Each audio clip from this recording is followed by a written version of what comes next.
I had the original version of Butcher Bag. It's been an incredible journey because now that track, as I understand it, is basically an Oscar-nominated song. Is that correct? Butcher Bag? It actually was in an Oscar-nominated film.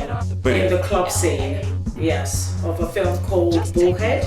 And I actually I was contacted by my management, and they just let me know that, hey, guess what? We've actually got this, your song being chosen to actually be featured in the main section of this film.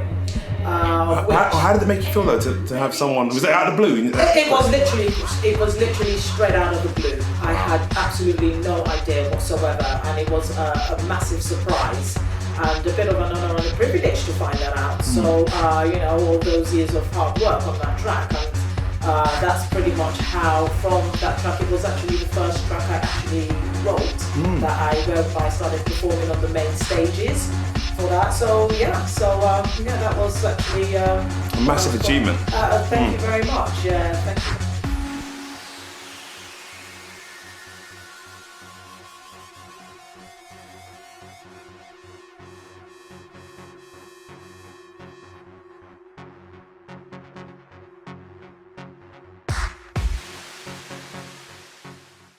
Now, the history of this, where this all came from my former management, it was Fatboy Slim's label, which was Southern Fried Records, and they basically gave me the instrumental, and they said, hey, can you write some lyrics to these? And I just thought, yeah, so I worked with a very, very, very good producer called Dino Lenny, and that track from there just basically just took off. It's just been, it was, I think it got into the national top 40. So I ended up basically performing on all the big stages from that track, and just doing all sorts really. Yeah, because I remember when that song came out, and I remember all of a sudden it was just like, wow, Joy's stuff. You talking about the charts, your stuff, and a lot of these acts weren't actually getting their music into the charts. There were loads of people performing in the clubs, as you know, and in the bars, as you know, but there wasn't getting the actual recognition of their music.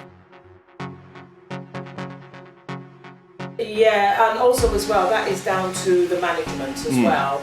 But also, having said that, as we just said, because there's lots of different, like when we started performing in the gate bar, for instance, there's lots of hopeful musicians, and we're all trying to get on to where we're trying to go to in our music careers, trying to. I mean, what was that like? Because obviously, don't get me wrong, you had probably 6-7 acts getting on the stage, queuing up to get on the stage. That's how hungry everyone was, excited everyone was to be on stage.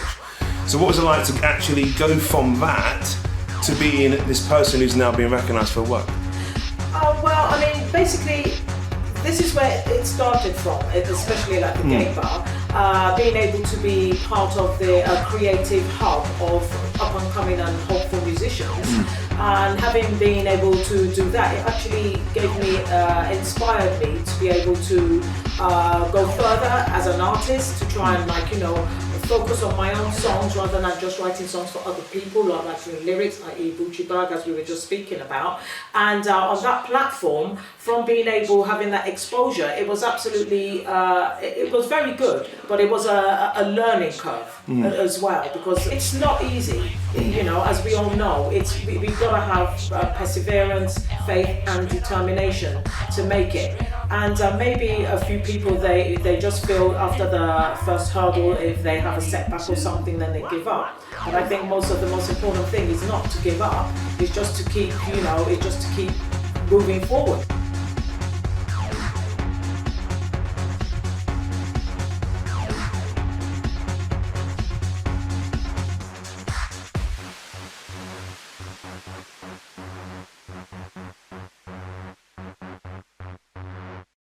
Now, I started off as a fashion model, and I ended up getting the role as a backing singer for a band called Secret Life. And they are the one that they did a cover of Stevie Wonder's As Always. On that, from that, I had the opportunity to tour all over the world, performing to thousands of people on shows like the Radio 1 Road Show. I've performed in the Hacienda in Manchester, and having done all that, even the Macmillan Cancer, the music festival events and stuff like that. And it was from that experience, that was what made me decide to be able to, actually as an artist, I want to be able to write my own songs rather than just be a backing singer. So from being a fashion model, having, you're traveling all over the world, a lot of people, that's somehow how I ended up actually, funnily enough, getting into club PR, whereby I had a club night called Fur Coat and No Knickers. Now this club, I did this with a few friends, and this went on for quite some years. And we basically focused it, I was doing the PR for all the main big clubs in the West End, like the Mayfair clubs and all these big clubs, Café de Paris, and very high profile venues, and we had like a lot of, we got film stars, celebrities, models, actors. We had people like Tamara Beckworth, Patsy Palmer from EastEnders. We also did the, the Wonder Bra party, the launch of Wonder Bra and stuff like that. So it was from all this, the club, from the fashion to the clubs, and then obviously music, or my love of music anyway, speaking about Clubland. And that's what basically where I ended up starting and coming in. That's really where my background comes from. So it's an eclectic mixture, basically. Brilliant. Can you tell us what's next for Joy? Right, basically now, what's happened, obviously, and following on, which I haven't even mentioned yet, is because obviously, you're aware of my track, Rockstar for the Night, which was a track I did following Bucci Bag, actually, and so I think that track, what did it made it into the top 10 in the Music Week. Yeah, and so that was a big club hit as well. But having said that, after that, we all have our personal reasons. I just had to jump out of that life and jump into another life, basically, to dig deep into myself and reinvent my mind, basically. And having said that, from all the experiences, so I'm now putting all my energy into writing new stuff with meaningful songs. We've got more of a meaningful message. So this is what I'm hoping, like in the next year coming up, that I can, have some new music out there. So, I just have to take a break for a while because just to like try and rethink things, So basically jumping into a new dimension. I love Portobello Road. It means a lot to me. Portobello Road used to be like the coolest place actually in London, I would say. I mean, for the creative, a lot of creative people come from that area. Like I used to live in that area. So Portobello for me in those days before it became more of a tourist attraction, it used to have So has it changed? Has it changed? It's changed immensely. Totally. What would you put it down to that? But basically what I'll put it down to now, obviously with the advent of, it was the congestion charge. That was one of the main things. Yeah, absolutely. Remember the congestion charge? And then after the congestion charge, what ended up happening is then the film Notting Hill came, and that also as well made a lot of people, we had the people from Chelsea, a lot of people wanted to start moving into Notting Hill. Okay, that's what's behind it. Okay. Just purely because of the because of the fame of that film. So basically, in a way, which started happening, is like the councils and all that, there were a lot of people, they just started moving out because obviously the house prices have gone up. And a lot of the creative, very bohemian kind of people, it started losing its vibe and it became a pure tourist attraction, which it kind of is today. So in a nutshell, Portobello, as it used to be in those yesteryears, it's kind of lost its soul. So it's now just quite, as we said, it's just more of a tourist attraction type place. But in those days, it was fantastic because especially on Friday nights, hence we had like the places like the Gate and the Arts Club and these kind of places. And Cobden Club. We had the Cobden Club, which was absolutely amazing. There were all these private members bars, all located. Woodies. We had Woodies as well, Woodies. exactly. Yeah. We had Woodies as well. Now, all these amazing places, we used to have people from all over London specifically coming down there on a Friday night, specifically for that. So you would find that a lot of these people, a lot of famous people, we've got people like Seal, we've got Big Audio Dynamite, we've got like the Oasis people, we've got quite a lot of, you'll find a lot of artists, we've got Ben from Curiosity Killed the Cat, we have all these But these are all famous people. What about the people that were part of the scene? And Name some names. I mean, who there's loads of people there. You had like, Abby Finney, which is Alex and Alistair, Absolutely. You had Mark Feathers, there's there were loads of people. so many people. Absolutely. Declan. We have Declan, we had Daz, we've got Declan, we have people like Deborah Brand, we had people like Jack, we had Johnny Rocker. There's just so many people around. We've people called David, we had a guy called David Phillips, we had, there were just so many people. And they created, they created the soul of that place. Exactly. What about SEXXX? We had SEXXX, a guy called SEXXX, a fantastic musician as well. We had a gentleman called, we had a guy who was actually, when I was in the gay bar, who was my former collaborator, a musician called John Fossey. He's now got a band called John Fossey Tango. And we have all these people, and there was lots of models from we had a guy called Sherman Hawthorne, who's like a celebrity hairstylist. I mean, there were just a lot of people. It's basically, it's a lot of media, fashion, advertising. Perino. We had Robert Perino. That's it. We had all the club promoters, Rusty Egan, Davina McCall, all these kind of people, from the Quiet Storm days of all the club days as well in the West End. So it was, all the promoters, these other promoters that promoted clubs in the West End as well, they were always coming down to Portobello for that vibe and to create it. So that's why Portobello in that sense had it just had that pull that it just pulled a lot of people in, really, for that reason. Absolutely. Okay, and you talked about how Nottingham Gate's changed, but there's still an essence of Nottingham Gate that's being reformed in some regard. You've got this 40-somethings parties that I went to one of them with you. Oh, yeah. Can you tell us a bit about that? Right, now, I think that's a fantastic idea. I think the idea, I've got to give it to Neville, good job.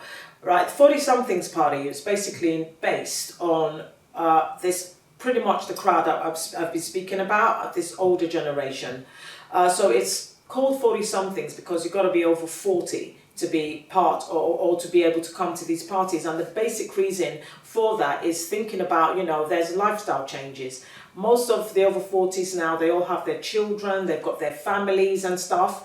And so the way the whole concept behind these one-off events, these nights, so that people can come out, and if they start early from say 8 o'clock in the evening till 1 o'clock, which is a reasonable time for people to be able to go home, to get their babysitters, they can relieve their babysitters, and the best thing about it, as we said, because there's no more that one central hub or place specifically in Notting Hill that we used to have, like a specific private members club. So all these electric people, cinema, electric and all these places. They're all private members clubs now. They're all private members clubs, but there used to be before, remember in the years we were talking moving about, around, they're all absolutely. moving around, but now we don't particularly have that anymore. So this 40-something parties has now taken over and now represents a place where all these old school people, so to speak, can all converge and all meet, and it's been a huge success. Because at the last one, like we've got people like, we had Mark Powell, we've got designers, we've got people from absolutely everywhere. I remember we saw Martin Heath, who's the man behind the Killers, he was there. We had Andy and Caroline Blake there. So you've got basically the faces, you've got lots of the faces. All the faces from the yesteryears, from the old school. We have people like Finbar, who does the Pirate Club, all these really cool people, from yesteryears, the pioneers of house music. There was quite a few really cool people. We have Fat Tony DJing as well. So we've got some really good DJs there as well. So, bringing back all those nostalgic moments of all the years, when we're all kind of partying and doing all that. And so that's, I think it's a great idea. And so they go from strength to strength, really.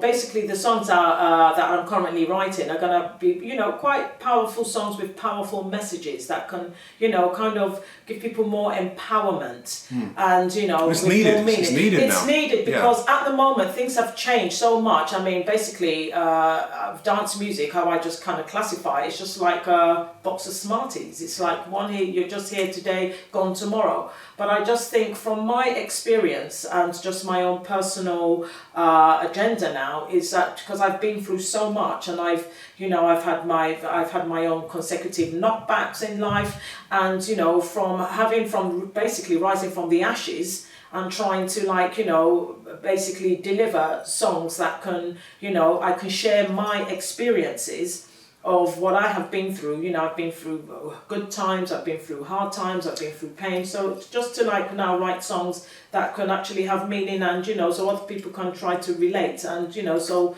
basically writing songs for the greater good, basically. So it's like the human element. Like, yeah, obviously, absolutely. When you talk about a lot of these artists who, we mentioned some big names, but there's so many people that were in the scene who didn't actually fare so well. Yeah. Who were performing that didn't get the chances that they should have had. And, you know, so it's a struggle, and it's understanding that struggle and also trying to express that to the world so people get it. You know, that this isn't something that just happens overnight. It takes a lot of work. Is that what you're trying to do? Absolutely. Because, you know, basically how I classify it is people just see a picture. They just want to see a picture and they think everything's all glossy and everything's all glorified. But in reality, as we all know, it's not really the case most of the time. And that's why, as we could say, we see a lot of film stars and actors and all these people, you know, fallen stars. And, you know, it's really important to be able to take time out. It's not necessarily all about being out there, having something to say, being cool. It doesn't really work that way. And I've learnt that. That's why I've had to take time out and I've disappeared for a while, you know, and had to, as I said, dig in deep inside myself to be able to reinvent my mind and rethink and refocus and come back. And from you learning to be a stronger and a better person, because it's not just all about being out there and partying, you know, live fast, die young. And I don't really see that as being the way. So sometimes I think, you know, we all got to learn just to, like, take a step back, look at things from the outside looking in, and try and be a bit more constructive, using time more constructive to kind of do things, you know, that are a bit more, you know, that have got a lot more depth and soul towards it. So that's why that's what I'm focusing. And these things do take time. As they say, Rome wasn't built in a day. Things take time. So I think for my own self mentally, mentally and physically and in every way, really, it's just best to, you know, just take a sit back and just kind of like focus on what I really want to do. And as I said, you don't really have to be out there all the time, but, you know, when you do come back, you know, and you've got something to say that is meaningful.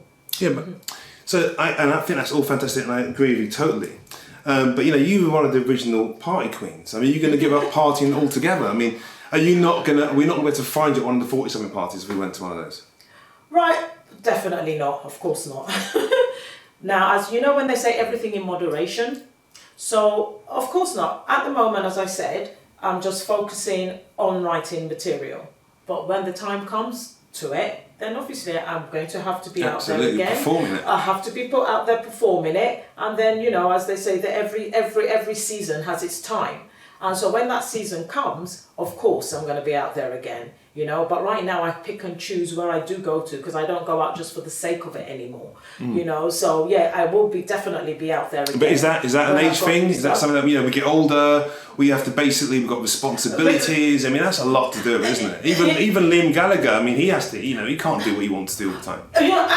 Absolutely. I think there was a comment I saw from Mr. C, you know, the shaman, and he was saying pretty much the exact same thing. He's a friend of mine, and he was saying the same thing. Remember the years, you know, the years, and the after parties, going to the after parties, getting up late, going to bed late, waking up late. Yeah, as we get older, we can't really afford to be doing that, because A, you do that, we know exactly what happens. Look at the stars. It's just not worth it anymore, you know. So I think a positive, the strongest message is be wise, focus, fix up, and at the end of the day, just get your priorities straight.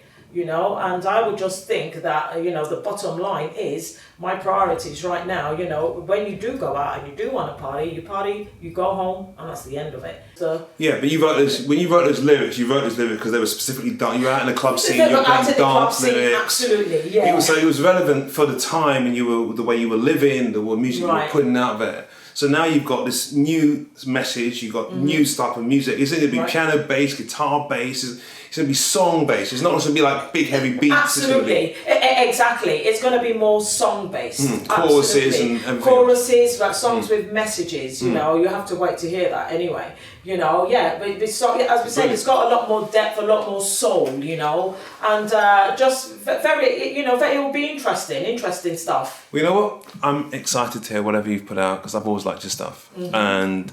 I've liked your sass, you know, your sassiness about you. I like the fact that you're a strong black woman. Thank you. You know, and you've represented for many years, as I said, being in Austin and going around and seeing you running your nights and being, you know, this PR queen as you were. You know, so it was always, for me, it was nice to see someone and think, you know what, wow, she supports what we're doing. You know, so I'm looking forward to whatever you're putting out. Okay, right, so from us at Clusterview, we're very happy to be here and have this interview, and we wish you the best for the future. I've got to say thanks very much, Mark Anthony, for just allowing me to, you know, just for interviewing me and giving me the privilege of, you know, having, you know, for me to share my experience of life with you. And all I could say is thank you and watch this space.